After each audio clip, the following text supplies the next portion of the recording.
as I understand.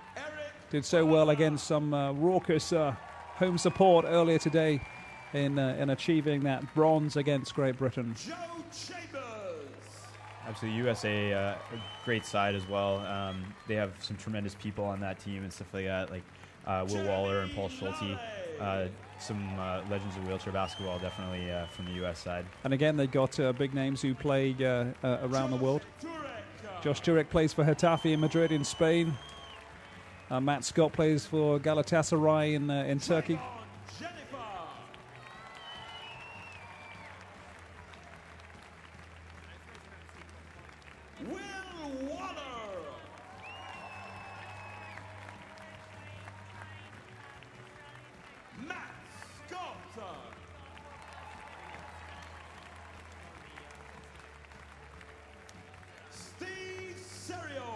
Steve Serio, it's actually his birthday today. Had a fabulous game earlier, did Steve Serio. He's a great player, but it was one of those, as you're probably aware, inspired games where just about everything he did came off. With Anderson, you expect it, but with Steve Serio, even though you know he's a great player, everything he touched turned to gold, or in this case, turned to bronze.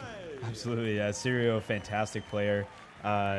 Just emerged out of the university program in the United States and is now playing in Germany. Played with Joey Johnson on the Canadian team as well, and so they have some ties there. And just before you saw Paul Schulte, who's actually a lot of the chairs that the guys play in. Paul Schulte is the engineer and designer of those wheelchairs. And there's a consistency, of course, about these chairs to make sure no one has any advantage mechanically. Absolutely. There are certain measurements and everything that allow the chair to be competitively legal. The bumper height and maximum height of the chair and stuff like that.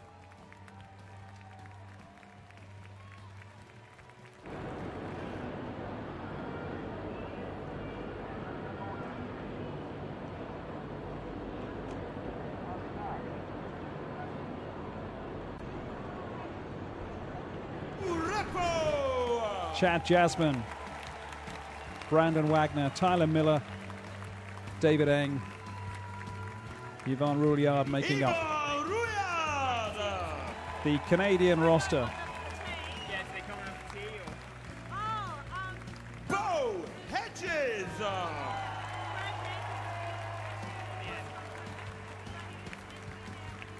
Richard Peter.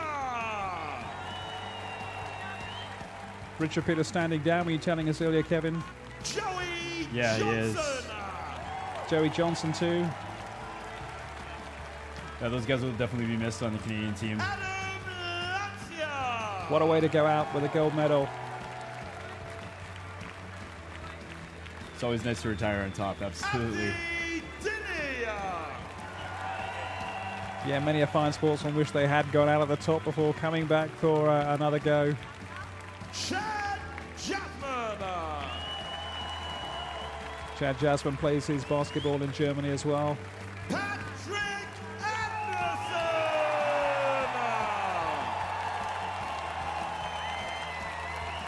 34 points for the great man today. Brandon Wagner.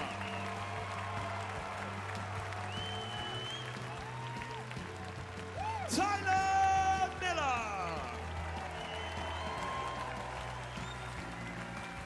And David Enger.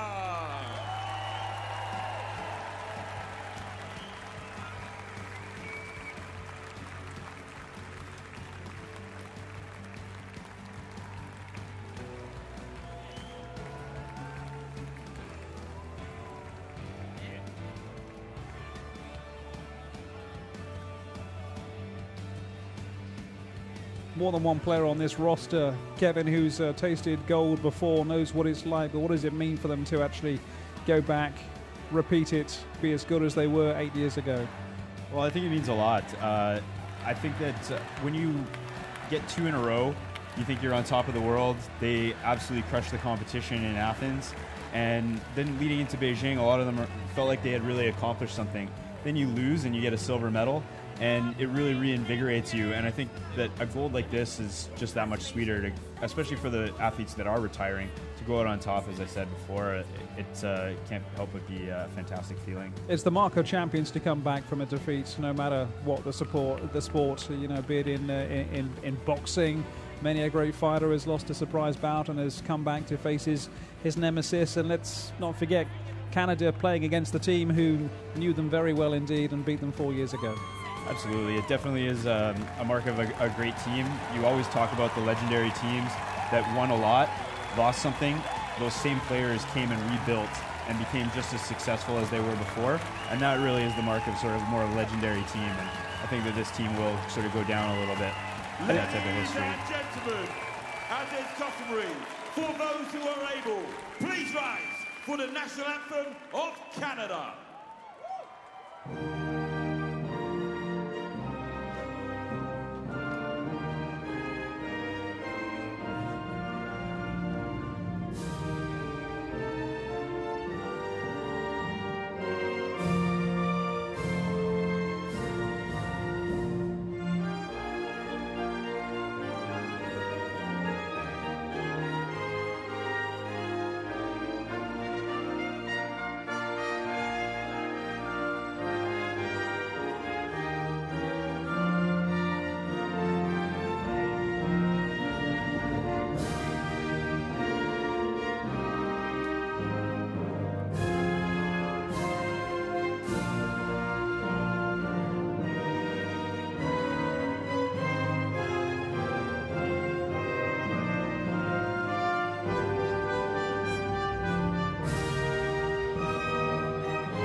By Canada yesterday, and so far one apiece. Francis Collins at the stadium, also Dan Buckingham, gold medalist in this sport for New Zealand. How is this game going to pan out, do you think, Dan? What are going to be the tactics employed by certainly the Japanese side?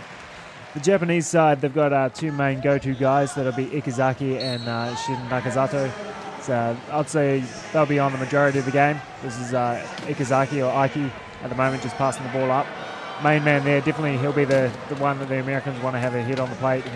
He'll be targeted all day. The Americans on the other side, a different game. They've just got lineup after lineup, just as strong as the last one that came off. So they'll keep throwing lineups, I think, at the Japan team and just wear them down over the course of the 32 minutes. So when it comes to strength in depth, there's definitely advantages to the United States. That has always been their advantage. They've got an awesome league there in the States, a lot of players, and it just creates a huge amount of depth. Well, there's the main man for Japan, as Dan was saying, Daisuke Izizaki. And he's just knocked down one of the main men for USA, Chakaaki.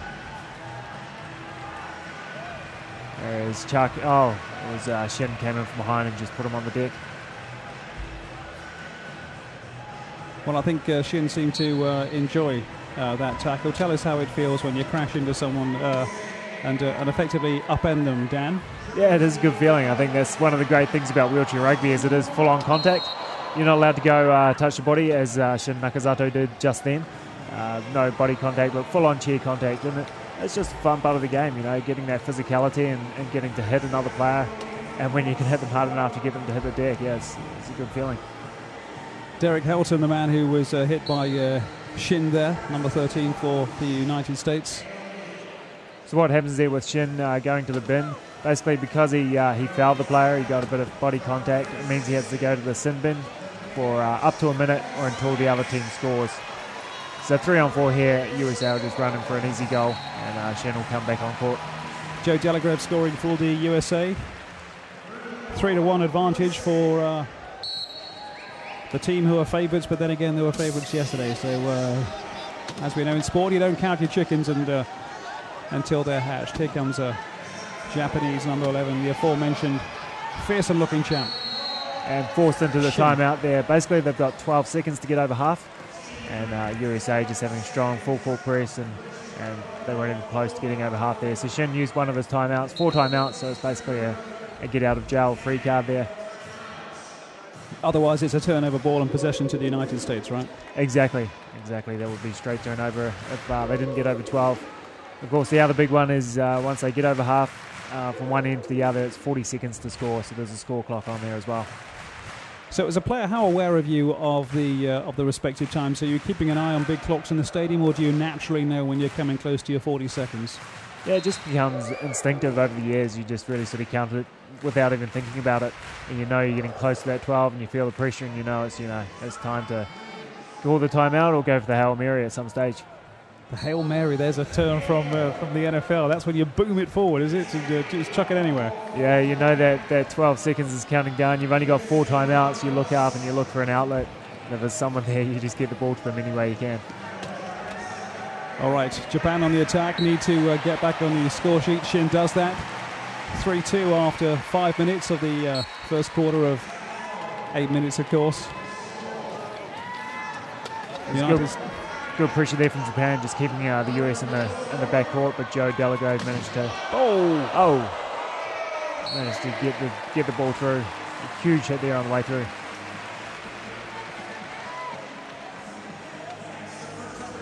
Well, you could hear the crowd loving that one. That was a good old head-on collision. Iki with the ball, main man for the Japanese side. Great work there from his low pointer as well to get him over half. Often, when people do come along to the games, they see the big hits and the big crashes. And then once you're there a bit longer, you see the tactics and see the blocking. As you can see, number 6 for the Japan there, running a screen block for Shin. Very similar to American football. And Ike as well, number 7, blocking off on the far side. I think Chad Cone, just to make the space for the player like Shin to get through. Yeah, a lot of work going on off the ball. So while the focus is on the ball, there's always a lot going on around the rest of the court, creating that play. Joe Delagrave again for the USA. Number 14 plays his sport for the Phoenix Fusion in Arizona in the South. Hasn't been around for a long time compared to some of the other players on this team for the USA, but huge amount of potential there. One great player the Yanks had there for a while was Brian Kirkland, who stepped down, and I think they really needed another 2-pointer to step up and be that main dominant 2-point player, and Joe's definitely got the potential for that. Kazuhiko Kano, number 6 for the Japanese side, getting on the score sheet there. Same player again.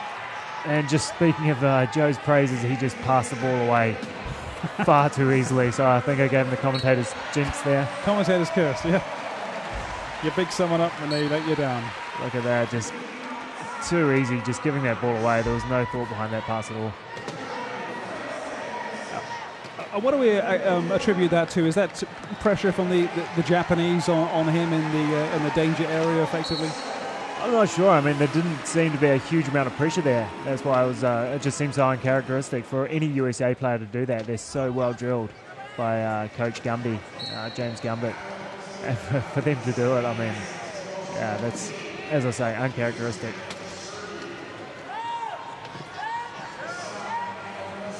So Japan definitely in touch there. I think the Americans huge favourites for this game, as they were last night against the Canadians. But at the same time, they won't be taking Japan lightly. There was a huge upset earlier this year at the Canada Cup where Japan stepped up and took down the USA. Japan, a developing side in this sport. A team that's been there for a long time but never really got up there as far as, they've never been the favourites for sure.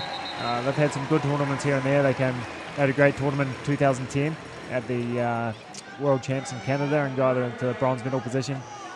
But beyond that, they've always been there or thereabouts and never quite a top contender. That may be changing. Definitely with Ikazaki coming through. I mean, he's been a huge boost to the side. And more of their players going through and playing in the US League as well. As I said earlier, the US League is just huge. It's so many teams and such a strong competition. A lot of players from around the world play over there. So each team in the US is allowed one international import player. And a bunch of these guys from Japan have done that and got that experience and exposure and stepped the game up. Well, good combining there between the likes of Shin and Ike. American pressure to try and keep them in their own half for those 12 seconds, as you saw. Very close to another turnover there again. So Japan are definitely putting on a lot of pressure on this US side, this US lineup that's on the court at the moment. I'm just wondering how long they'll stay on there. As the American strength is a different lineup, so whether Gumby's going to start looking at other lineups he can throw at the Japanese side and start to put some more pressure on them. And as you were saying earlier, strength in depth for the American side. So are we looking at a fatigue factor from the likes of possibly this player later on and not being able to replace him in terms of quality like the Americans could with when Chuck Aoki goes off, he can bring on the Chance Sumners and other big names? I think so. I think, as well, it's the end of the tournament. So these guys have already played some big games, Ikazaki and Shin Nagasato. So I think they'll wear down. They've got to wear down by the end of the game. They have got another great player on the bench, Shinichi Shimakawa. So no doubt he'll get some play as well at some stage. Voice of Dan Buckingham from New Zealand is with us, giving us his expert insight into this game. Gold medalist in Athens in 2004. It's not gone too well for New Zealand in recent years in this sport. Are you a rebuilding country as well? Yeah, it's been some hard times lately. Definitely not qualifying for this tournament was just gutting. And this is a team that knocked us out right here, Japan. We had the qualifying tournament in Korea last year. 2 spots available from Oceania. Australia were kind of cut and dried. They're a step above us, both Japan and us for sure. And then it came down to the game between us, and Japan just pipped us at the post. So hard times there. I guess ever since Beijing, really, where we didn't perform to expectations. We went in there ranked second and strong sort of medal contenders and just didn't do the business and basically lost our funding. So we've really struggled over the last 4 years. But having said that, some great players coming through. Some really exciting young players, Barney Conoferanisi, Mafi Lafano. So hopefully, we'll be back. We'll be there in Rio and stronger than ever. And of course, you're from a prime rugby playing nation that loves its contact sports. Japan as well, they've got a developing rugby setup.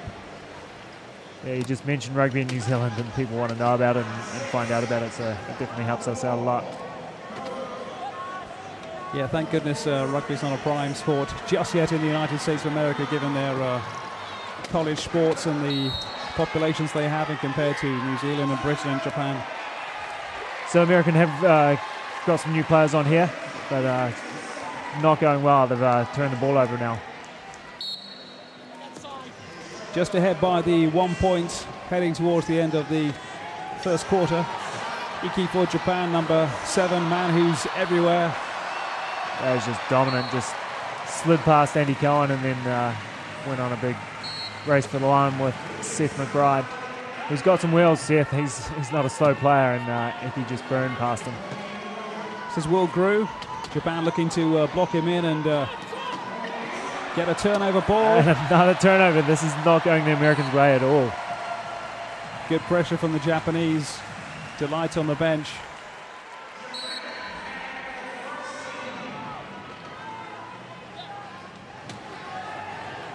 So struggling to even get the ball in here. They've got the player has to get the ball in within 10 seconds.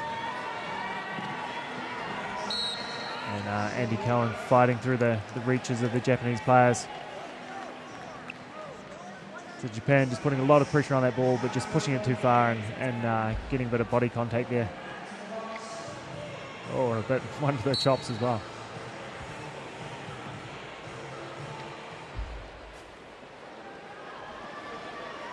So Shin Nagasato will sit on the sideline until the Americans score. And they'll just run it in easily. Well, Shin Nakazato is a man who puts himself about. Not the first time he's been in a bit of bother. No, he definitely pushes the envelope. A really good player, a lot of agility. He can just turn that chair on a dime. Kazuhiko Kano is the number 6 for Japan. Iki the number 7. Suki Izakaki is his full name. And this is a chance for Japan to go up for the first time, I think, in the match. And there it is, 11-10. So what is Jim Gumbert on the American bench going to be making of this?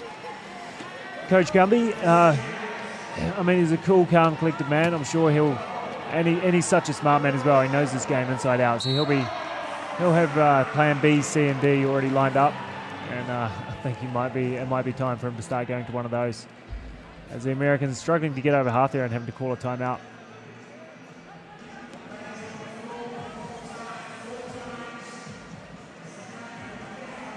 And Shinichi Shimakawa, number 13 there on the right, getting excited.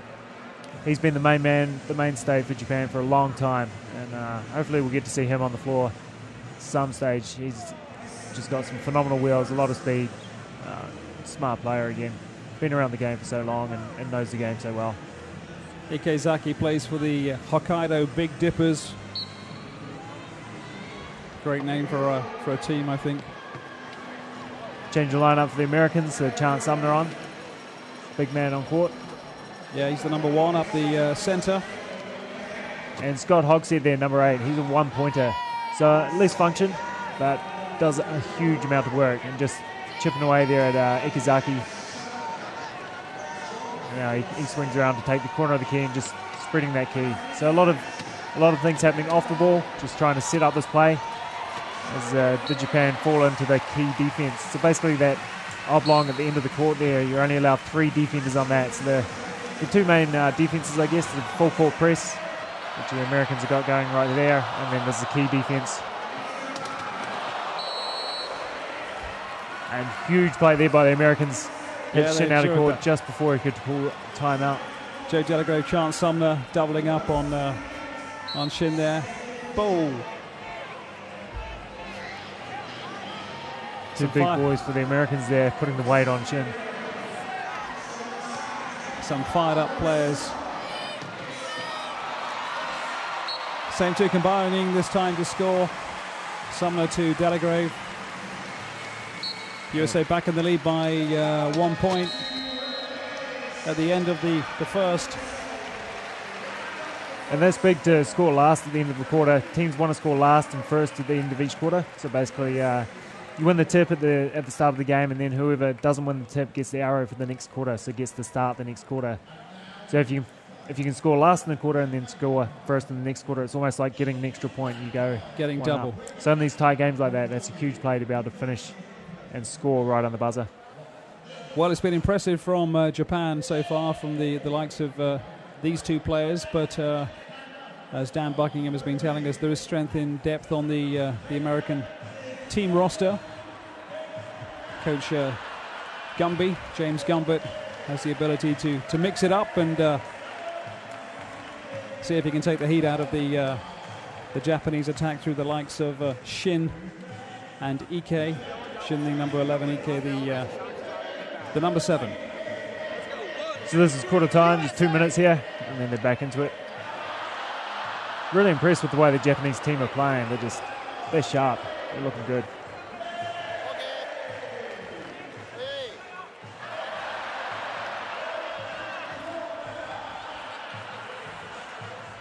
Manabu Tamura is the number 9 on the Japanese side. Chuck Aoki, another player from Arizona, plays for the Tucson Pterodactyls. Chance Sumner down the road in Phoenix. So it looks like they're sticking with they've had another change, the Americans. It looks like Adam Scaturo is on. Chance Sumner still on there. And Jason Regier and Chuck Aoki. So this is called a high-low lineup. Often teams have a balanced lineup where the classification is sort of similar across. You might have one high pointer with a couple of mid-range players and a low pointer. And we're talking about classification of impairment, which is something the coaches have to juggle in this sport, and also wheelchair basketball. Each player is given is rated a certain number. It's a huge part of the game. Each player is classified. They're assessed by a team of physiotherapists and doctors and given a rating depending on how much function they have. So to be eligible to play this game, you have to have impairment to at least 3 of your limbs. So the majority of the players are tetraplegics. They've had spinal cord injuries, but then some other disabilities in there as well that affect 3 to 4 of your limbs. From that, you're giving a rating from 0.5 to 3.5, going up in 0.5 increments about depending on how much function you have. And you're only allowed 8 points on court.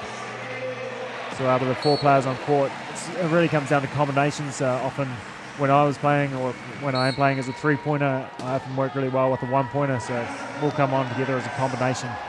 So rather than straight subs as players on and off, it's often combinations going on and off. Adam Scaturo getting on the score sheet for the American side. 2-point advantage. Of course, the other big thing with classification is it's often contentious, and different teams around the world sort of challenging what a player should be.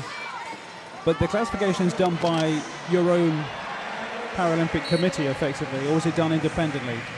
When you start the sport, you're often classified nationally, so you will have your own classifiers within your country, and then you become internationally classified by an international board. And then, 2 or 3 times before you become a permanent status, and teams can't challenge you anymore. So just going back, when I was first classified, I was classified at one event and then reclassified, and then I was actually Team USA, challenged my classification. So I had to go through the process again and just ensure I was what I was. And was your classification correct, or were they correct in challenging you? No, I stayed the same, so always been a 3-pointer. But some players do change. Adam Scaturo, there as an example, started the game as a 2-point player and then went down to a 1.5, which is huge. As you know, when we talk about combinations again, to be able to drop half a point and come on with someone with more function really adds to a team. So to drop or go up a half-point classification is massive. And it's affected teams here at these games. France came in and had some classification issues. One player ended up being classified out of the game, and another player went up. So really affected their campaign. Some big hits coming in today. That's what the fans want to see. It's what the players enjoy. Adam Scaturo to Chance Sumner. Near side, Jason Regier of the Denver Harlequins, the number 7. Just getting the feeling that the Americans feel like they're starting to settle a bit more into this game. Starting to get a bit more of that control. And they ease up to 2 points over now. 2 points above the Japanese team. Japanese, the earliest thing they seem to have has just been a little subdued now. Remind you, watching the bronze medal match between the United States and Japan. Not everyone expected this match off to occur, but gold later to be played for by Canada and Australia. Canada, the somewhat surprise victors over the American side on Saturday. Spirited Japanese performance, though, from the likes of Ike, being shepherded by Aoki inside the key, but man has got manoeuvrability. Yeah, great player, Ike. Great agility to be able to turn his chair and just speed to match it as well. And just a smart player as well. He doesn't seem to do a lot wrong. He puts himself in the right places. Just like this man does as well, Chuck Aoki. Just explain what we see occasionally, and we saw it on the, I think the last point but one, when Chance Sumner scored, where he'll park himself on the key, on the goal line, waiting for a Japanese defender to come, when of course he could have rolled over like Chuck Aoki there to score straight away. Why is he waiting there? What's he doing? Yeah, just taking down a few seconds off the clock. I think at that stage there was one of the Japanese players in the sin bin, so they were just setting up the next play and already looking ahead. So Chance just giving his teammates time to set up. I think they were trying to trap the player in the bin. So what happens there is they put a couple of players around the bin, so when the player has to come on, he's straight into a trap and can't go anywhere. So just very tactical. I mean, you see the big hits, which are awesome, but a lot of tactics going on in this game. And very close to a turnover there. Japan just managed to pull it back in and get the goal. Getting low on the shot clock there as well. I think they were down to about 5. So only 40 seconds to score a goal. That's the clock that you can see in the top of your screen that the fans have got an eye on, that you'll hear being counted down. 12 seconds to get over halfway, 40 to score. There shouldn't be an issue on this occasion. Oh, cut him down. And you get some pressure on this guy. This could be a turnover. And just pushed it too hard, and that's a reach. Yeah, I think I spoke too soon there. Adam Scatura getting nicely boxed in. Shin goes in for the ball here and just pushes it too far. I think we'll see a bit of body contact here. Just cut off a bit early. And that's why Shin has now gone to the sin bin. Shin in the sin bin again? So again, Chance will just hold up the ball here while his players set up and just wait for Shin to come on so that Shin goes straight into a defender. USA just trying to work the two main men out of the game, Shin and Eki.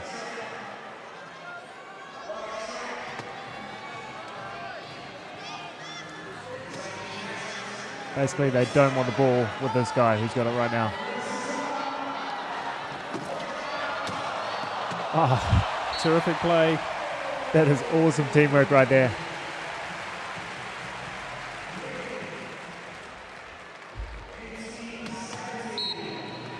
Look at that. They just know where each other are. Scatura again for the United States. And I guess when you're getting down to teams that are evenly matched at this stage of a competition in a medal game, it's the turnovers that can prove vital, given one side's ability to only stay ahead by 1 or 2 points at any one time. Yeah, one turnover can be huge, you know, it could be the winning or losing of the game. As we've seen with last night's big game, you know, Canada-USA just coming down to 1 point. And that was really a massive game. But Canada have a bit of a reputation for doing that to the US in major tournaments. You know, they're the ones that knocked them out of the final, the 2002 World Champs back in Sweden. 2004, of course, beat them in the semi-final to make USA play off for bronze, and then they've done it again here in London. Chuck Aoki, one of the fine players for the United States, you see him there, number 5. He was the man who committed the foul with 30 seconds to go against Canada. Gave them the ball, gave them the chance to score, gave them that 1 point win, and it comes down to fine margins at this level, as this American team found out painfully yesterday. Yeah, definitely painfully. I think they really would have been hurting last night. Just big favourites, as they always are, you know, just being the team that they are. But I think they would have been looking forward to the show-off with Australia, who have been heavily favoured this tournament as well. USA ahead by 2. Japan won't want to let them get too far away. Close to a turnover there. Chance just managed to strip the ball off the lap of Ike, but it's called off Chance's hand, so it'll still be Japanese ball.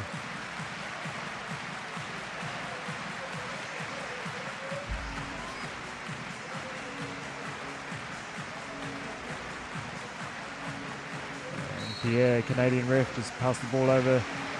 Gets the playback started. Thunderous challenge coming in from Seth McBride on Ike. Nothing seems to stop this man. It just makes it look easy at times, doesn't he? He's got a fabulous turn of pace. Norihisa Iwabuchi is the coach of the Japanese side you just saw there. USA got a new lineup on and they turned the ball over. Andy Cohen, pretty uncharacteristic for him. He's usually safe with the ball, but just pops the ball out of his lap then. Not even sure what happened. Just didn't get hold of it, didn't Cohen? Not at all. It was like he was thinking about what he was going to do before he even caught it. And just doesn't get a very nice touch to it there neither. Derek Heldon, the number 13, another player from the Tucson Pterodactyls. So the USA running 4 two-pointers here. A really balanced lineup. Basically every player on court could carry the ball, could run with it.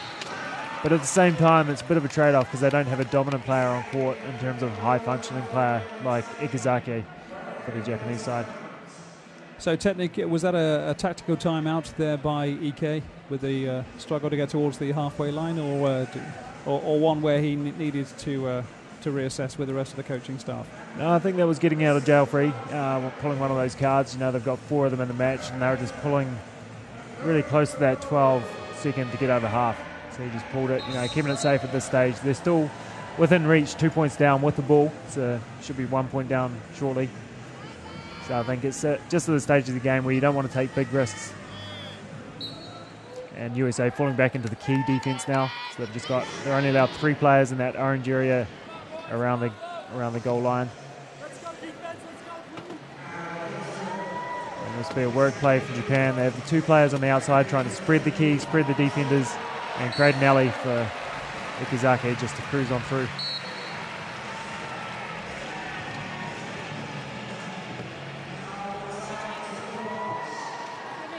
How difficult are these chairs to manoeuvre compared to a chair that you would use in everyday life? Because they look pretty hefty. Yeah, they've got a bit of weight to them. It's a bit of a, it's a balance between being light enough to push fast and having a bit of weight so you can hit and take the hits. But maneuverability-wise, they're awesome. I first tried one when I was still in the spinal unit after I broke my neck, and it just felt so easy to push and just free. You just glide around the court compared to sort of just pushing around in the day chair, big old hospital chair I was in at that stage. So yeah, they're great to push. And the great thing is, you look at these players and they, as I say, glide around the court and look really agile. But when you take them out of that environment, they often haven't got a lot of function. Some of these guys, don't have full use of their triceps or biceps. And you wouldn't guess it when you see them on court and the skill and athleticism they have. Huge play there from the USA, pushing Ikizaki into the corner. So you have to get 2 wheels over the line to score the goal, and they just pushed him into that cone, pushed him out of bounds before he could get two wheels over. Joe Delagrave pumped up, number 14 for the United States. They're definitely good at celebrating their successes, USA. They get pumped up. They are a pumped up side to play against. Derek Helton with that score. Still that 2-point gap over Japan. Japan have only been in the lead once so far in this game, but they haven't been out of touch at any one stage at all with the likes of Shin and Ike. And another turnover there from Japan. So they're struggling to get over half in 12 seconds. And Shin had to go for the big pass and it just couldn't connect. So USA with time to burn now, just setting up this play and looking to go 3 points up as we get close to the end of the second. This is a bit of tactics as well. With 40 seconds on the clock, they want to score with enough time there that Japan have to score to leave less than 40 for the US to score last, if that makes sense. There's a lot for these players to think about. I'm sure it becomes second nature after a while, but it's more than just the big hits that I think a lot of us learn from seeing the Murder Ball documentary of years ago. Yeah, and there's big hits that still make it fun, after all these years. That's what I love. And but it's funny, sometimes people ask, why are they doing that? What's happening? And you kind of have to think about it and explain it. But as you say, it's just, as a player, it just comes second nature. You just do it.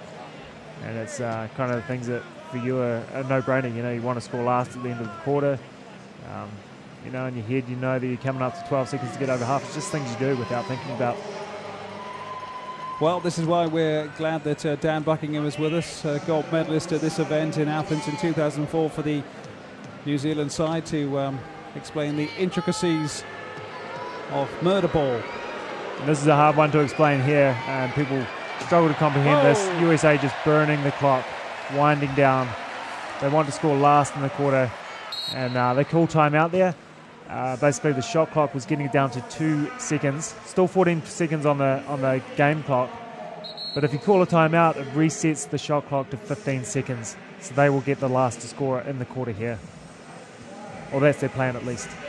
Well, Charles Sumner looking completely impassive in the face of that furious attack coming in from Daisuke Izazaki. Ize, number 7. Terrifying looking chap when he comes at speed, but Sumner really not at all interested. Yeah, I think he's a little annoyed just quietly. Iki came in and basically tacoed as well. Broke a few spokes or maybe bent an axle. So it was a quick change there from the sideline. So he's counting down now, 10 seconds on the clock. So USA want to score as close to 0 as they can. Get the last to score in the quarter. And he'll just ease over the line with not enough time for Japan to score again. And a smack from the same man for his trouble. So 3-point advantage for the United States.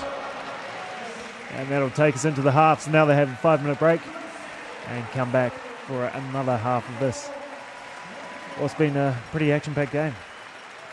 Well, the coach of the Japanese side, Norihisa Iwabuchi, looking not at all unhappy with his side's performance so far. They're within 3 points at 24-21. Good supporting play of the likes of Kano, number 6 for Japan. Starman, of course, being the aforementioned Ike and Shin, who's been everywhere, including the sin bin more than once. But what is Coach Gumby going to be thinking about during this 5-minute breakdown? Coach Gumby, I mean, he'll G the players up, but the big thing about him, he's a very tactical man. I think he'll stick to what needs to be done and not worry too much about the semantics around getting the players all amped up and that. I think he'll be all about the play and the lineup and what's going to happen next, and just looking ahead, controlling the controllable, which is what's right in front of them. But Japan, yeah, very much still in touch here. Only 3 points down. This game's definitely there for them if they can pull it off, if they can continue what they've been doing this half, and a few passes that didn't quite go their way and went the way of the Americans. If they can just get those ones, they could cause another upset here. Yeah, it's been a good performance so far by the Japanese side. Reminder coming later: Canada against Australia for the gold medal.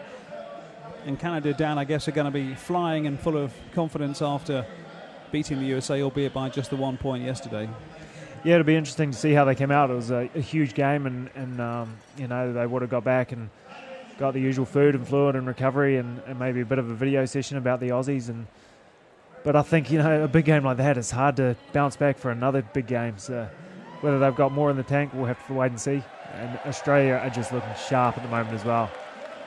Who are the players we should be looking out for later on in the day in the gold medal game for these two sides? The main man, without a doubt, for Aussie is Riley Batt, best player in the world right now. But he's got some great support there with Chris Bonds, come through strong recently. But the two other guys to really watch out for, and often don't get a lot of credit for their work, is Nazim Erdem and also Ryan Scott, 2.5. So they're low-functioning players, but just do a lot of damage around the court. Definitely Nazim, just been around forever and got the flowing black locks behind him. He'll be screaming around the court, just doing a lot of damage behind the scenes. Canada, they're pretty strong across the board. Really well coached. It's the former American coach, Kevin Orr. So he's coaching Canada now. Also my ex-coach when I was playing for a team out of Alabama. Great coach, done so much for the sport. So personally, I'd love to see him get up there and get his team to get a win, to get the gold. Also got some really good mates there in the Canadian team. I played for Quebec, had the privilege of that 1 year, and so Patrice Simard and Fabien Lavoie. Also on that team, I ran into the other day Dave Wilsey and Ian Chan. This was before the competition started, and they said when they heard I was commentating, they said if I get a chance, just put out there that they are single and available. So, all right, well, so make sure, check out Dave Wilsey and Ian Chan. A couple of good-looking dudes there. Yeah. Find them on Twitter. Direct message. Preferably direct message, otherwise it could be a bit embarrassing. But, well, interesting times for the United States team, picking themselves up after that defeat, having to play Japan for the bronze medal. But, we've seen tremendous passion in all games so far, Dan, in this sport, and the one that's closest to it, which is the wheelchair basketball, of course, as well. And whether it's a 6th or 7th place player or 5th or 6th, there's no quarter given and none taken. No, there's a huge amount of passion. I mean, these guys put their life into getting to this stage and being able to play here at the big show. So it's massive, and it's great to see as well. You can see with the crowds that pull in and all the talk that's been around the rugby and the basketball and all the media hype. It's all through the papers. And there are other sports where there's a lot more medals available, like swimming and athletics. Whereas I guess a country takes away a team of 12 athletes to play wheelchair rugby with the hope of just one medal. But I think it's more than just a medal. It's the being able to say that you're the wheelchair rugby gold medalists or the wheelchair basketball gold medalists. A team sport like that is something else and worth more than just a medal. What was the reaction back home when you guys won the gold in 2004? It was amazing. It was, the feeling was beyond words. It really is. It's one of those things that you just carry inside you. It's more than the medal. But the reaction was phenomenal. I was really surprised. Just recognised around the streets, and so many people would just come up to you and say how much it meant to them, which was, I don't know. I guess so humbling, really. Well, I guess as well in those days it was a New Zealand rugby team proving itself at world level, which hadn't happened for quite a while, certainly not until last year. Yeah, we struggled with World Cups there for a while, and it was a bit of a relief last year. I think the nation breathed a collective sigh. Oh, yes. The All Blacks won. And such a tight game against France in the end as well. Yeah, if you're a fan of rugby, you'll know that the French side have been the nemesis for New Zealand in more than one World Cup going down the years. 2007, also 1999. Two passionate rugby playing countries. Saw a spirited performance by the French wheelchair rugby team the other day as well. Another developing side at this level. Yeah, pretty fresh on the scene, the French team. First time they've been to the Paralympics. So great to see another nation coming up. The sport's just getting stronger and stronger around the world. So 3-point advantage to the United States ahead of Japan. Chuck Aoki, number 5 for the USA. There's still the two main men there just working away for Japan. As USA have thrown several lineups on. Will they go the whole way through, Shin and Ize for Japan, or will they be rested at some stage by Coach Iwabuchi? I think at some stage, I really expect to see Shinichi Shimakawa. He's just been a player that's done so much for Japan over the years. I'd love to see him on court, and he's still a great player. I guess since Ikezaki's come to the fore, he's struggled to get as much court time, but still, a lot of skill. And another turnover there by Japan. So it just feels like USA just inching away. There's a second turnover this half already. Turning the screw. That was Kazuhiko Kanu, number 6 for the Japan side. A bit of a smile there even from Coach Gumby. Yeah, perhaps he can see this opening minute of this quarter as a slight watershed for the American team. Yeah, just chipping away, wearing down on the Japanese side.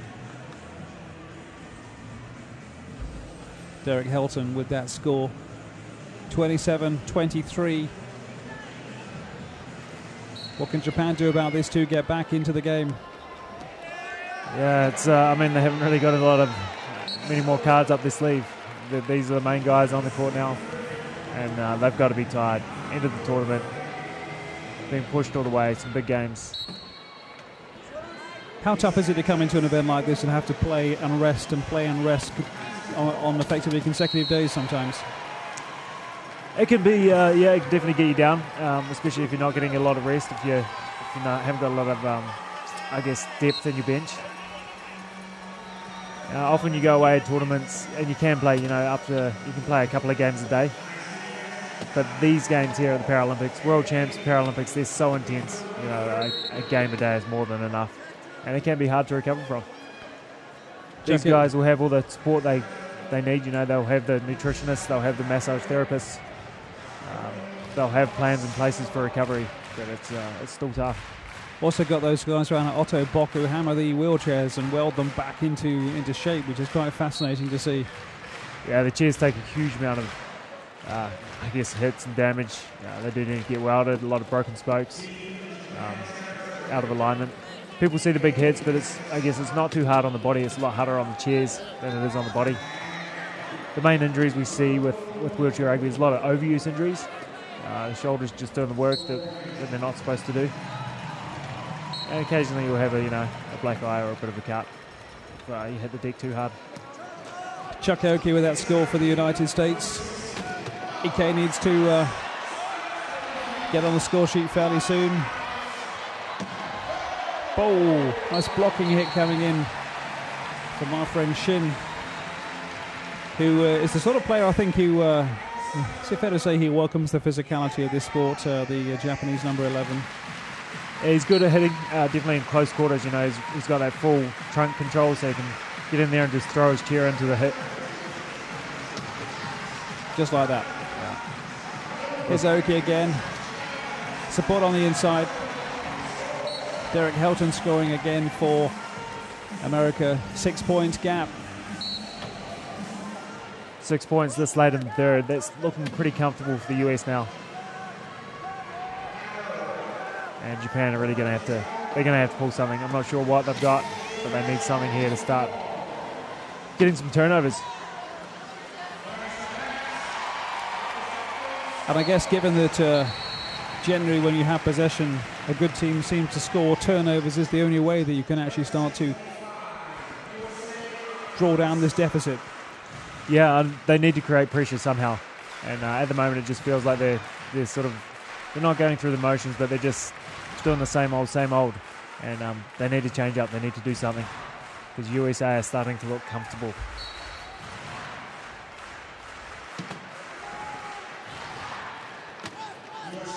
All right, USA on the ball again. Joe Delagrave. Oh, back over half. Did he call timeout? Oh, that's a big call from referee Phil Washbourne. I think he may have been back over half there. So as we talked about earlier, you know, you got to get 12 seconds to get over half, and then if you go back into the back court, then it's a turnover. So Japan just caught him right on the line there and pushed him back over that half. But the ref called, you know, it was a timeout first. So the ref called the timeout, or Delagrave called the timeout? Delagrave was calling the timeout, but the way I seen it, it just looked like he was back over half before he called that timeout. So it's that fine line when it comes down to the referee's decision, which happened first. So the referee saying that he called timeout before he went back over half. So Joe would have known that halfway line was coming up. He would have known a Japanese player was going to hit him, and he just called that timeout.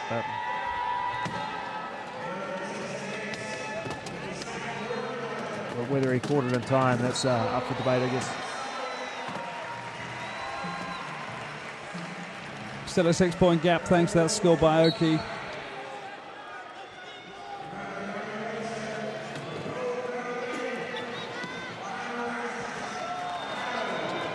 Kano for Japan on the attack.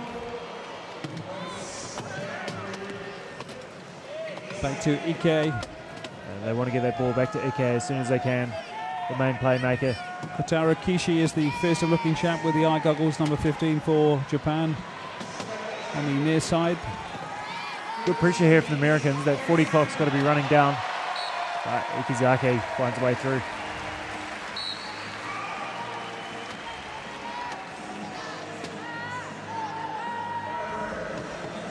Oh, another player down.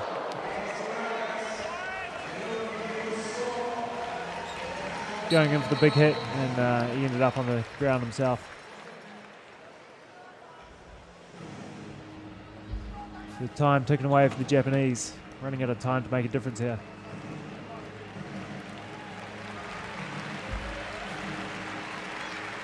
Worth mentioning as well that players aren't allowed to get themselves back up onto their feet. You've got to wait for the guys to come on with the rubber mat to make sure you don't damage the court. Yeah, there's you got to wait there and basically for a stoppage in play, and then you're strapped into your chair, so the players, the staff come on and just put the player back on their feet, back on their wheels, and straight back into it. So Japan, they couldn't get the ball in. They've got 10 seconds to get the ball in there. And just couldn't find an outlet, couldn't get the ball in, so called a timeout. We're going to get a timeout count from the ref there. Just we've got to be close to using up all 4 of their on-court timeouts. They do have 2 other coach timeouts, so a coach can call timeout from the side during a stoppage in play. And that's more of a tactical timeout often. Ike getting some running repairs to those arms that are doing a lot of work for the Japanese side. Yeah, he's got a lot of coverage up on those arms. You see all the players wear different sort of gloves and strapping techniques to protect their arms from the wheels, and just get a lot of scrapes and burns. But also the gloves help grip the ball, because these players, basically everyone here on the court has some reduced function to their hands, some more than others. So they'll wear their gloves that have got grip to them, but they'll also put tack on that, so they'll have like a sort of grippy sort of tack. It's called clister, and it helps just hold the ball and take the ball better. Sounds like Shin got a flat tire there in the back court, so just calling for equipment. So once there's a stoppage in play, staff will come on and change his wheel.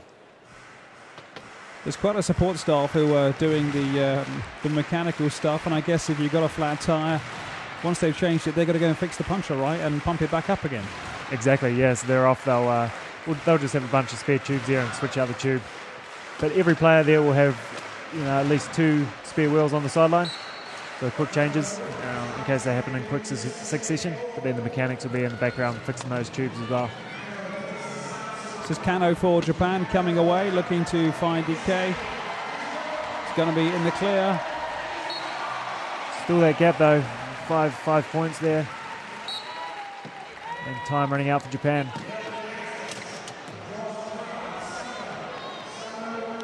I mean, if they could pull this off, this would be massive for Japan to get up into the medals.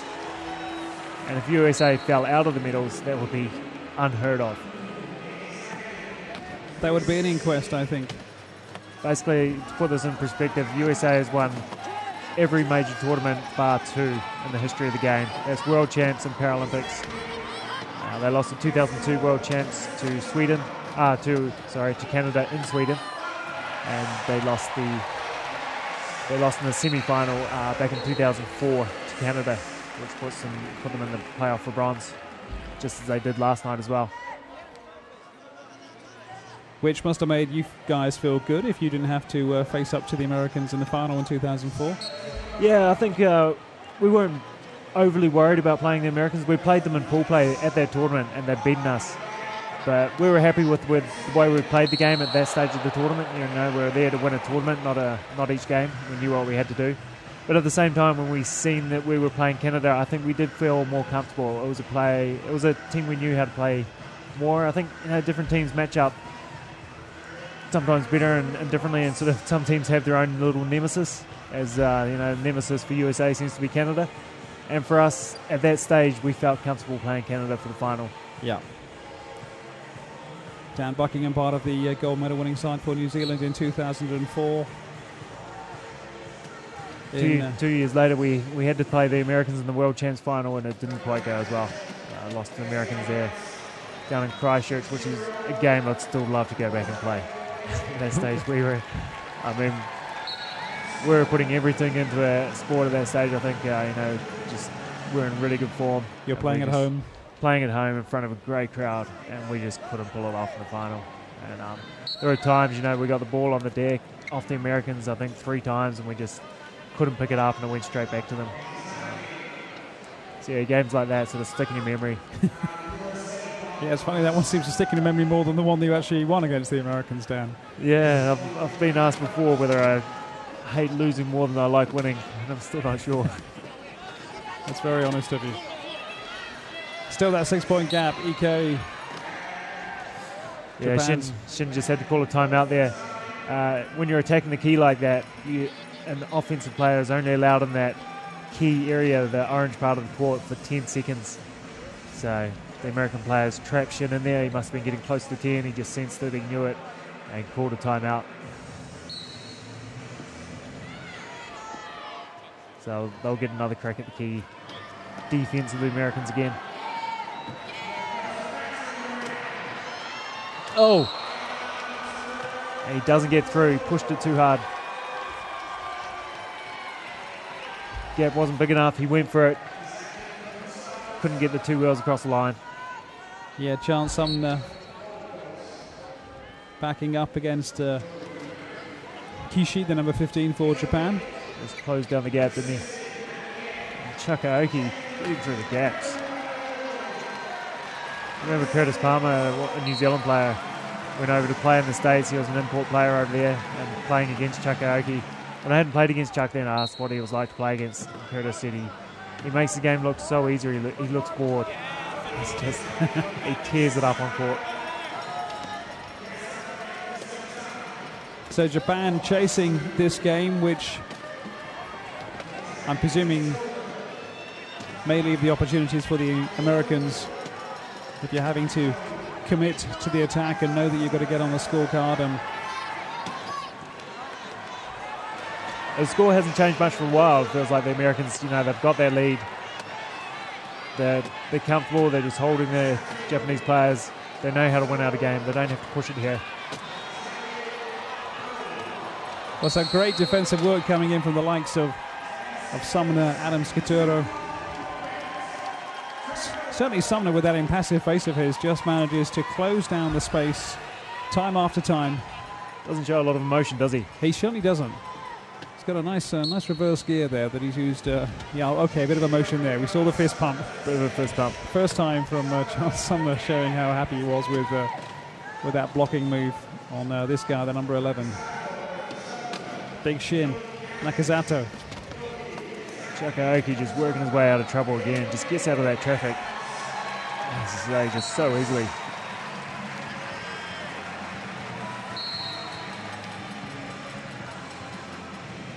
Well, raucous crowd watching this today at the basketball arena. Crowd streaming in from the final. Yeah, exactly. Looking forward to the final. Streaming in from early. Gorgeous day here in London. One of the nicest days of the game so far. And the game's coming to a close. It's one of the last events. I'm not sure what we're going to do next week. It's been a terrific few weeks with the Olympic Games and the Paralympics. Definitely some phenomenal action, as I've been here since the start and spending a lot of time at the Aquatic Centre and the Velodrome. And it just seemed like an age before the wheelchair rugby competition even started. But then when it did start, it just started with a vengeance. It just seemed to be everywhere and everyone was talking about it. Well, it is, of course, the sport that has been the face of the Paralympic Games, certainly in this country in the build-up. It is the impact sport. It's the one with the glam. It's got the evil name of murder ball. It's used to sell games, and I think the great thing is that at events like this, and certainly at the Paralympics and the Olympics, you're getting people showing up who don't ordinarily get to see a lot of sport, because in a country like Great Britain, it's very expensive to see Premier League football.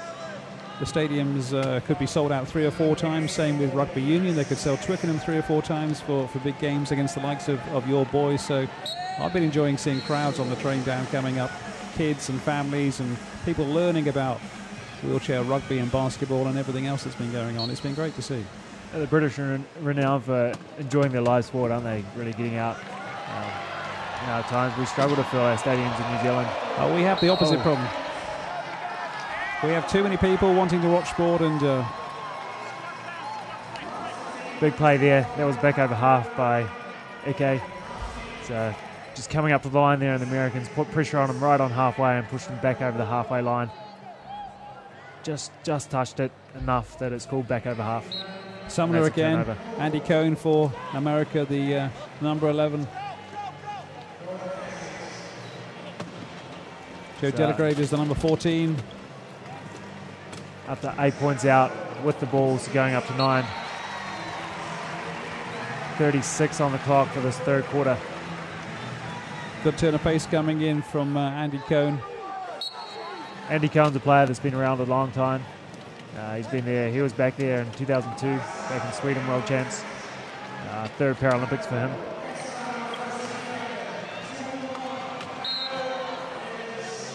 And Chance just going in too hard, going for too much pressure with only 25 seconds on the clock. And fouled.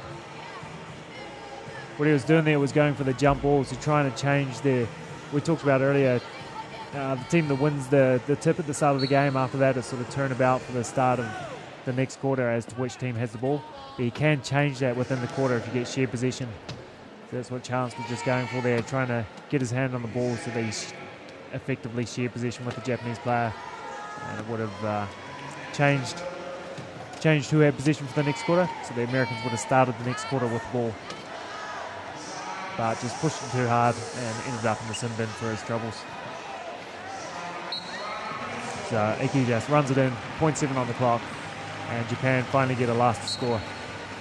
America having scored last for the last 2 quarters. But the last to score is not playing a big difference in this game with Americans. What are they, 8 points up now? Yeah. But Japan will have the ball to start the next quarter, so that should drop them back to 7. It's a mountain decline for for the Japanese side in this matchup against the United States. Japan making their Paralympic debut in Athens. Finishing 8th, they lost all 6 matches, so you can see the progression of this side. 4 years later in Beijing, they defeated China in the group stage. That was their first victory at the Paralympic Games before losing to Germany in the classification round. They then beat China again to finish 7th 4 years ago. Scott Hogshead having a lot to say there, as he always does on the sideline. Another player that's been around for a long time. This will be his 3rd Paralympics as well. And, another player, he's just devoted his life to the sport. He just knows a lot about the sport. He played it so much. A lot of it alongside Andy Cohen, playing for the same club over there in the States. A lot of players in the States-based, it seems, in Arizona. You've got the Tucson Pterodactyls, the Phoenix Fusion accounting for most of this American squad. Denver Harlequins, Portland Pounders, I'm presuming of Oregon, and Sharp Edge. Where is Sharp Edge? The Andy Cohen's It's down in San Diego. Ah. So Andy, he's originally from Phoenix, Arizona, played a lot of his rugby out there and then moved over to California. But a lot of players from around the world have played in the USA League. It's such a strong league. There's so many tournaments. And just to give you sort of a perspective of how it works, the season runs over 5-6 months, and you have you play regionals to get to sectionals to get to nationals, and then the top 16 teams in the States go through to nationals. Whereas in a country like New Zealand, we scraped together 6 teams for our nationals. Yeah, but you won the gold medal. Well, we did. So something was working at one stage in wheelchair rugby in New Zealand, and I think a big part of it was a lot of us had travelled to the States. We'd out of this starting lineup, 3 of us had played seasons in the States, and that's what you got to do. You got to travel. You got to get the overseas experience. And as a team, we travelled a lot as well, which we really struggle to do now with lack of funding. So building into Athens, we're over in the States playing. We're over in Aussie. We went to Japan, which is awesome. It's not just good rugby, but you're travelling the world with your mates, and it was just a magic time. Good times for the American side. Ahead by 8. It's going to be ahead by 9 when Andy Cohen scores that point. And Andy just taking his time running that in. They've just got control of this game now, and it's like they're just ticking away the time, just taking their time, running down the clock, closing out this game, getting the medal. USA champions of 3 of the last 4 Paralympic Games. Not this time competing for the bronze. Coming later, gold medal match, Canada against Australia. So that'll be the first time for whoever wins it, getting the gold medal out of Canada and Australia. Both have been in the final now. I think this will be the 3rd time for both of them. Australia lost to USA in Sydney back in 2000. And they lost to USA again back in 2008 in Beijing. Canada, I'm pretty sure they were in the final against USA in 1996 in Atlanta. And they were in the final against us in Athens. Ike for Japan. Keeping an eye on that score clock, some 20 seconds to go. Looking for the opening. And finding it. With a nice reverse move. Pushed his way past Scott Hogshead there.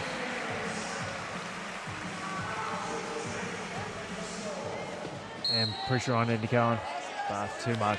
Pushing that envelope too hard. Trying to force it. But they have to do it at this stage of the game. That far down, they've got to start making some plays. So what exactly wrong was that with that challenge there from Ike? Basically, he got a bit of body contact, so he's going for that ball, but the referee called that his arm hit Andy Cohen's arm. So no body contact allowed. It was a bit of a harsh call, I think. I mean, a lot of the times referees will let those sort of calls go, keep the game flowing. I mean, after all, it is rugby, although officially no body contact, occasionally you just let stuff go. If it's not holding the play up, if it's not having a huge impact on the game, referees will just keep the game flowing. Not that time. Seth McBride and the Portland Pounders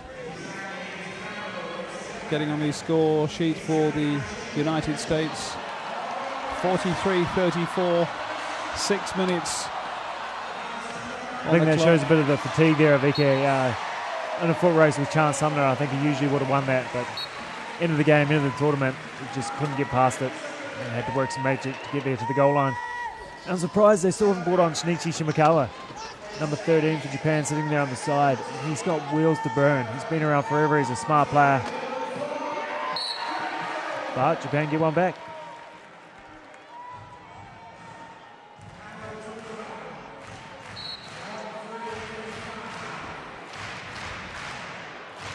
Six minutes to go.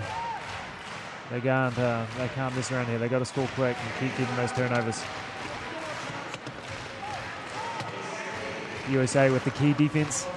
So 3 players in that orange part of the court. Only 3 players allowed. And Ike finds a way through. And what the Japanese team were doing there, they had players on the outside of the key trying to spread the defense and create room for Ike to score.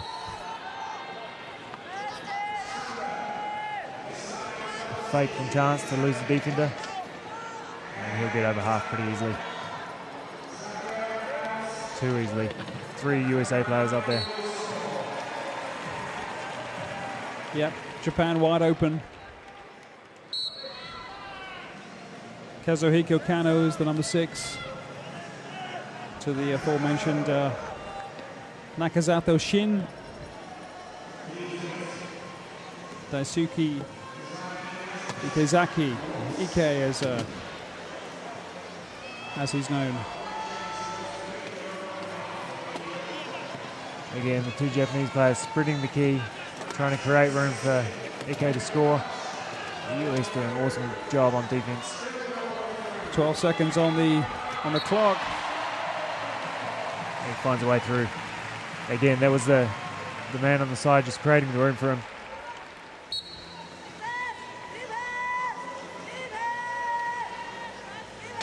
Oh, it's going to be another turnover. Nice. It's Kano to Shin. Ike mopping up. Shin's going to go around the outside or try to. Seth McBride, the man blocking him off. Chance Sumner doing his trademark reverse maneuver. Again, they got the turnover now. They've got to score. They've got to get the point on the board. And they get it. Kano it is. 6 goals down, 4.5 minutes. It's not a lot of time to pull that back. And calling a timeout here.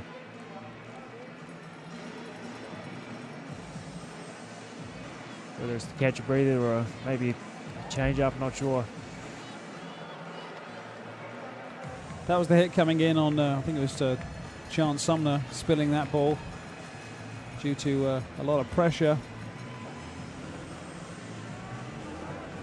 I guess you instinctively know as a player that when you're going to get a hit, you can feel it coming, can you, Dan?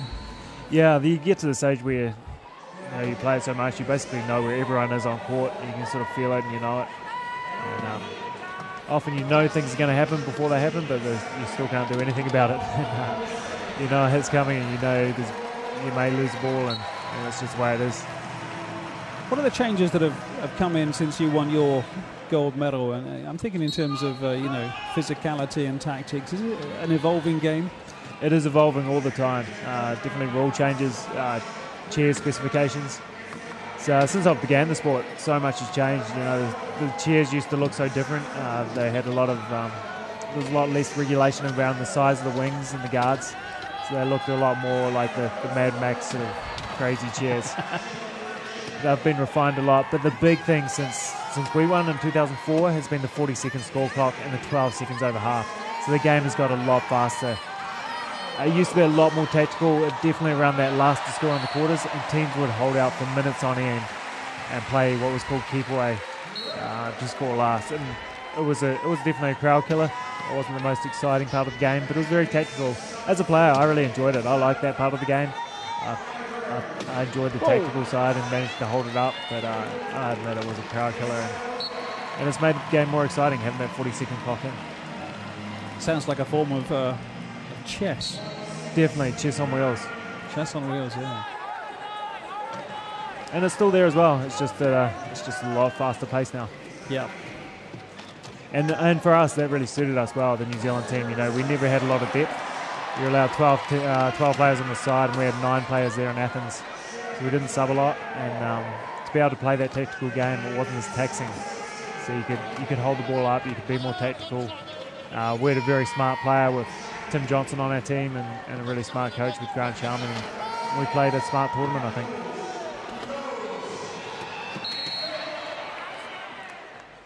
Shakaoki doing the blocking on the line of shin.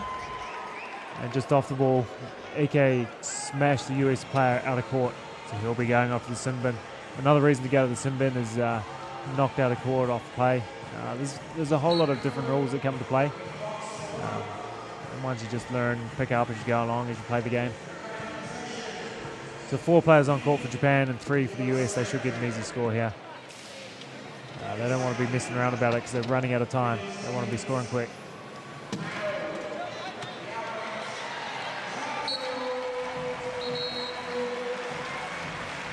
So less than 3 minutes now. And a scoreline that's going to be hard to pull back. You've seen it though. Yeah, seen scorelines like this disappear. And that's the other good thing about the 40-second clock is scorelines like this can close up quickly. Whereas in the past where a team could just hold it up and burn the clock, you wouldn't see the score disappear. And the result will be a foregone conclusion.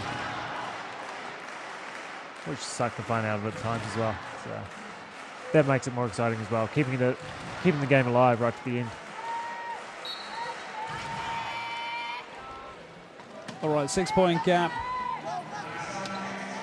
Less than 3 minutes on the clock.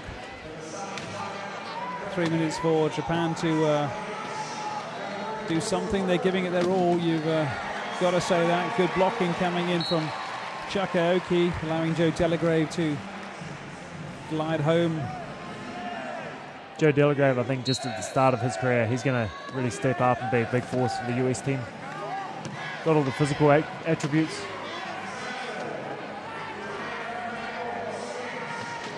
Got to get it over the halfway line fairly quickly. And that's where the mistakes come in, American pressure.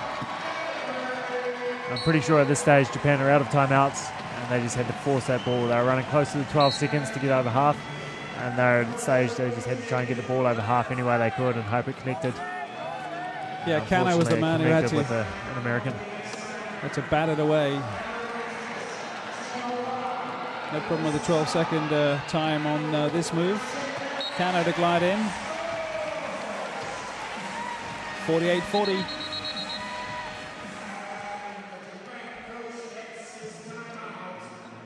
Still no changes from the Japanese side. Hiroyuki Masaka there on the sideline. He spent some time in New Zealand playing over there, playing with the Canterbury side. Another player that's been around for a while. That was the turnover ball there from Kano's desperation with the clock running down. Straight to the arms of Delagrave, who took that quite happily over the line. So 7-point deficit. USA heading towards that bronze medal position. Some recompense for losing out on the chance to win a gold medal. That's going to be decided later between Canada and Australia. Americans don't look happy about that bronze medal. Thought they did.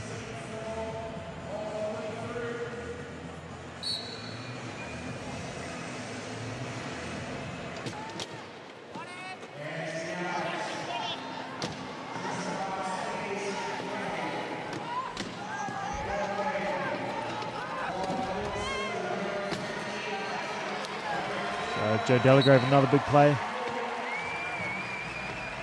Extending that lead for the American side. Some crunching hits coming in. Oh, another turnover. Too easy. Basically gave them the ball. So starting to blow out with less than 2 minutes to go now.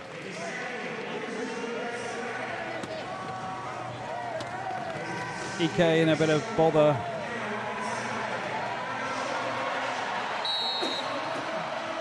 and can't get over half within 12 seconds either, so another turnover. This is disappointing after the way the game started. I thought it was really there was a potential for it to come down to the wire, with Japan really pushing and even getting up at one stage. That was just dreadful by Kano. He had his head in his hands there. He knew exactly what he'd done. I think the Americans they've worn them into the ground. Yeah. Japan haven't got much left in the tank at this stage. Turning the screw despite the efforts of this man. He's got support from Shin. Delagrave slowing him down. Good hit there by Delagrave.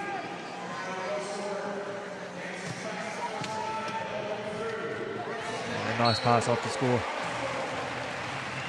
Just over a minute.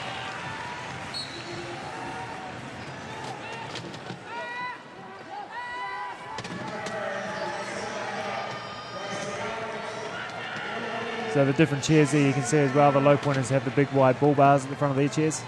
It's more of a defensive chair, so they're made for picking and blocking, whereas a chair like Chakaoki there, more streamlined as he goes over the line, made for getting through the gaps. So the likes of Kishi's chair here, number 15, very different to Aoki's. Yeah, that's called a low point chair. So it's a low point player, and that's that refers to his classification. So one of the less function, so lower point, lower classification. His role is more to take out the players. So he does a lot of work off the ball, and often the low pointers doing all the work, and the high pointers get the ball, and all going well, just cruise through and get the goals. So it's often said, it's about making your teammates look good. It's what you're trying to do on court, doing what you can off the ball to make the other players get the goal and look good. Shin just losing control there under pressure. The turnover's coming thick and fast for the US now. You see Delagrave there just waited for his screen. He just sat there, he knew his block was coming. Hilton came around and he just used him to get through the gap and eased over half. 10-point gap with just 35 seconds on the clock. I think they'll run the bit of time down now, just take their time. And really they're ready to close out this game. The time in London's coming to an end. And I'd say they'll be pretty gutted they're not in the next game, the USA. They would have been loving to play off the gold. And it would have been a huge matchup, it's been built against Australia. Big Hail Mary there pays off. Full court goal. Yeah, popular score for Kano right at the end. Back within 10 points, 10 seconds on the clock. USA bronze medalist at this event. For many teams, that's a resounding success. For the American side, perhaps seen as something of a disappointment. Yeah, a huge disappointment for the US guys. They would have been very confident coming into this, being in that final and probably getting gold. It's the last chance here for a goal for Japan. 3 seconds on the clock. They'll go for a quick pass in and intercepted, so that'll close out the game. And a foul to end the game. It's clapping by the American team there. Bronze medal winners. Yeah, they've not had bronze since the year Dan Buckingham side won in Athens in 2004. Gold medalists in 3 of the last 4 games. It's a novel experience for the likes of Chokioki. But to come away with any medal was a success at these games, given the intensity of the battle, and credit as well to the likes of Ike, who gave it all, his all today for the Japanese side. Kano as well. Look, utterly devastated not to get that bronze medal. Yeah, for the Japan team, this is best they've ever finished at a Paralympics, playing off for the bronze medal. But, you just see the passion and what they've put into this. They're still gutted. They couldn't just go that one step further and get on the podium. So Coach Gumby, Jim Gumbert, looking a bit happier than he was yesterday after that defeat to the Canadian side. His team running out winners by 10 points, causing a lot of tears on the faces of some of the Japanese players, but as well a lot of mutual respect. It's always nice to see in this, and certainly in the wheelchair basketball. You guys always seem to know each other well. You play in the same leagues, you meet quite often at major events, and a lot of respect between the two teams. Yeah, you form some great friendships around the world. You know, that's the great thing about the sport. It's a great sport just to play, but you get to travel the world. There's so many opportunities, and then there's great guys that play the sport as well, and some really close friendships. So there's the final statistics showing the American domination, and as Dan in touch with this talented American side. Yeah, just the same men pretty much all the way through. Bit of a shame, you know, couldn't see Shinichi Shimakawa get amongst it. And, you know, a few tears from him at the end. I'm just wondering, you know, maybe this might even be the last for him. It's kind of that stage where players start to reevaluate whether they're ready to commit another 4 years. It's a big call. It's a lot out of your life. You know, the rewards are great and the opportunities are great, but at the same time, there's a lot of sacrifices too. I know even for the likes of Coach Gumby there, he'll be reevaluating what his plan is. He's got a young family as well, so you know, there's a lot of time away from his family, away on tour with these boys. Give us an idea of the intensity that you've got to go through as a top player when you're heading towards a major championship. The training sessions, the time you've got to put into this event. So yeah, training, I guess, week to week is the humdrum that you just got to go through. So for the likes of myself, I'll have 2 team trainings a week with the Auckland side back home. So they're 2 2-hour trainings, and then I do 2 weigh sessions a week, and then 1 to 2 aerobic sessions, which is lighter than what I used to do. But you know, trying to balance that with a full-time job now, it's pretty hard. But the big thing is just the travelling and the tournaments that you have to do as well. So there's training camps throughout the year, and for the likes of the New Zealand team next year, you know, we'll be looking at going to Germany around March, looking to just develop some of those players that haven't travelled as much. And then we've got a big pinnacle event for the next year is off to South Africa for the Oceanias. That's, you know, another couple of weeks away. So rebuilding time for Dan's New Zealand side.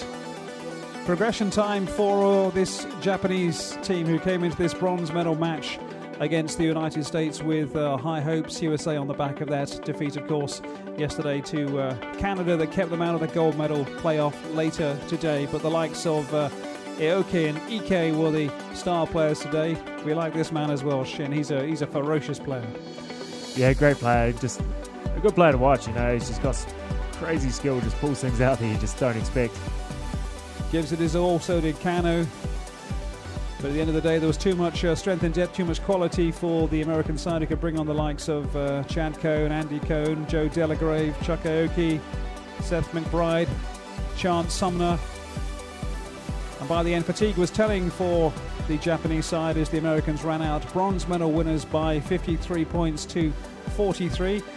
Dan Buckingham of New Zealand, thank you very much for being with us, and it's been terrific to have your insight.